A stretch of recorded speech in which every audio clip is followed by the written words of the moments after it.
नहीं सर, वो पुल नहीं वो बच्चे, पुल पुल नहीं बच्चे, वो पुल नहीं, नहीं देखो हम, आप कैसे ये बच्चे आपके हमारे साथ, आपके साथ कोई एहतियात नहीं ना कोई ना, मैं आप चलो आप जानते। लिख लो। अच्छा नहीं मोबाइल नहीं नंबर बताया, मैंने एटीएम मोबाइल नंबर मिस बताओ किया। अपना।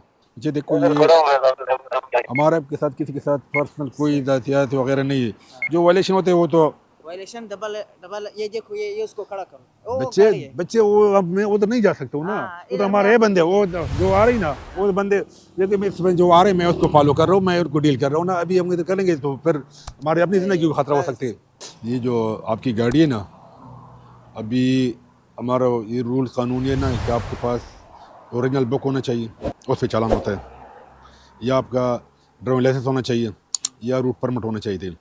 इन तीन चीज़ों में कोई आपके पास हो तो किस फॉर्मेट। गाड़ी का इसका तो परमिट नहीं होता, इसका मैंने लाइसेंस। अपने आईडी कार्ड ट्रैकिंग आईडी बनाया हुआ है। ये नहीं नहीं, मैं एक मिनट, ये जो मैं आपका, बच्चे ये मैं आपको अपने नाम बता, पे नहीं, मैंने अपना इसका, ये अपने नाम पे किया ये हुआ। देखो इसकी हार्ड ड्राइविंग कॉपी लाइसेंस, मिल जाए, इसकी हार्ड कॉपी हो ना। ये देखो ये